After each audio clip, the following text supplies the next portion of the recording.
Hello and welcome to Celebration Bar Review.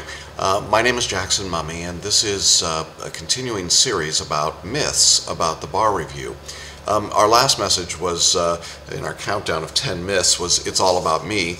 And today I want to look at myth number 9, although I will have to tell you they're not really in any particular order. These could all be number 1 myths, depending on how you're approaching your bar exam.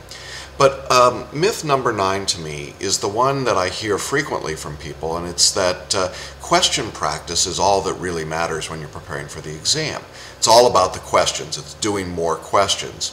Now, on its face, that sounds like a pretty reasonable statement. I mean, the more questions you practice, it should be that the better you do on your exam.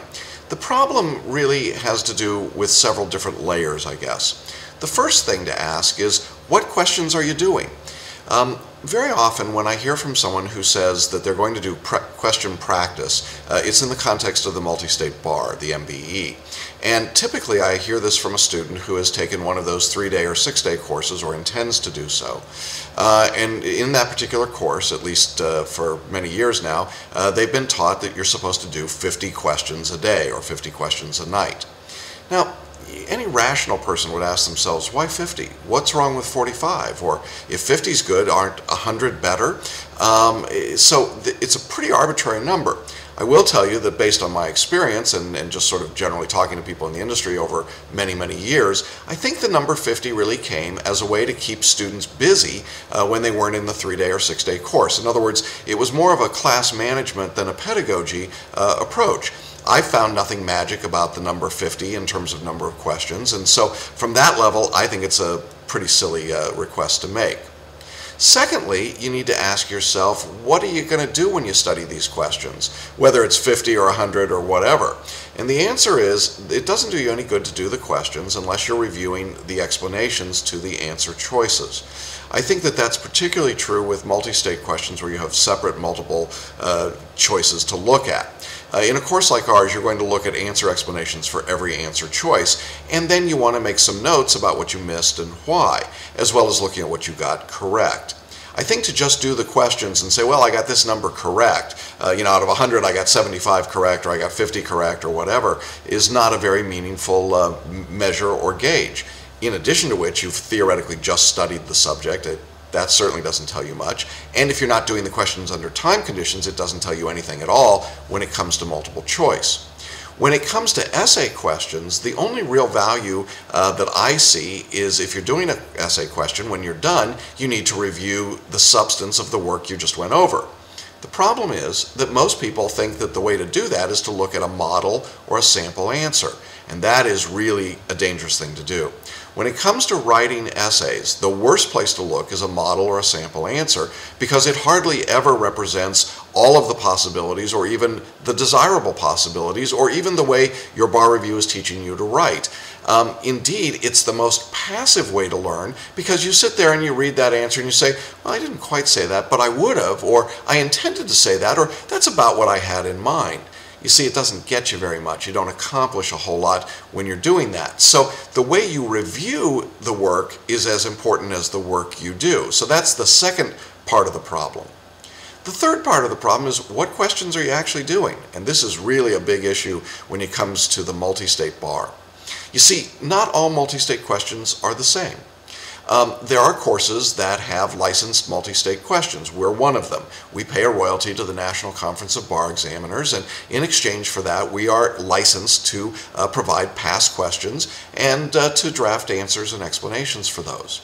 Now, that's an expensive proposition, and for large bar review courses, it's so expensive that they simply choose not to do so.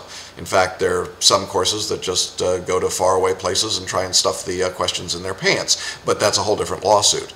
The point is that many of the large bar reviews write their own questions. Now you say, well, a question's a question, isn't it? But to paraphrase Freud, sometimes a bar question is more than a bar question. You see, there are different degrees of difficulty. There are different approaches. There are different ways of drafting a question. It's not easy to write a good question.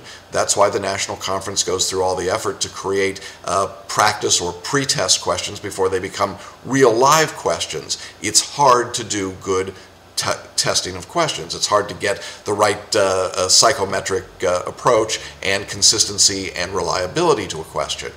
So when you try to write your own questions, when you throw a bunch of editors in a room and you say, quick, make me 250 contracts questions, you're going to get 250 pretty crazy questions. And the problem is that doesn't do you very much good when it comes to preparing for a specific test. So the reality is that most of the people doing those 50 questions a night are working with questions that are either harder than the actual exam or in some cases easier than the actual exam. The theory behind that, I guess, has been that if you get some that are harder and some that are easier, on average you'll be okay, which I often say is like putting your head in the refrigerator and your feet in the oven and saying that on average you should be comfortable. Doesn't quite work, does it?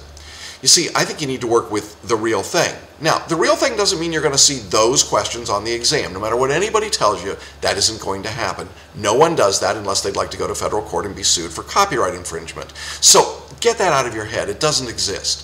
But the idea of using licensed questions from prior exams is that you do see the tone, the structure, the principles of law that are being tested, the approach that's being used.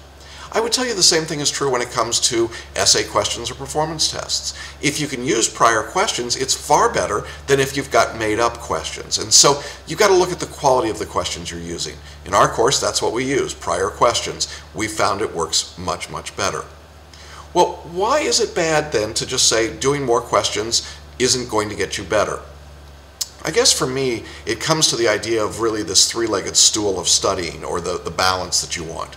In our course, the stool is made up of the leg of doing your reading, the second leg is listening to the lecture on that material, and the third leg is doing question practice.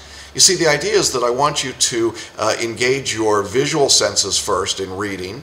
I then want you to engage the oral senses, the ear senses, if you will, audio senses in listening, and maybe taking some notes. And then I want you to engage the synaptic responses in your brain when it comes to dealing with hypotheticals and fact patterns and problems. In other words, putting the law in context. If you do all three of those things, statistically, we know you're going to do much better in retaining information. Now note, that's not memorizing, but retaining the information and being able to use it, which is really the skill that I think is being tested, whether you're in an essay or a multiple choice exam. The idea here is you need to stay in balance. So the myth becomes dangerous because if you start doing question practice to the exclusion of reading or lectures or keeping in balance, you're going to get that stool out of proportion, out of balance, and you'll tip over.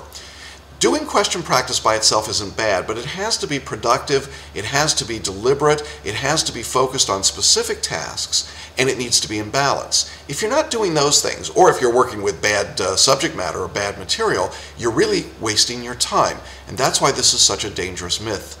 So if you find yourself saying, you know what I'm going to do to prepare for the bar is just try a bunch of practice questions. I'll write essays all day.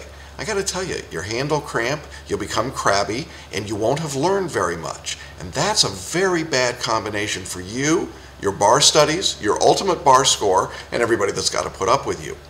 I hope you'll think a little bit about that and think about whether or not the course you're taking or the approach that you're taking is balanced. Does it put question practice in the proper perspective?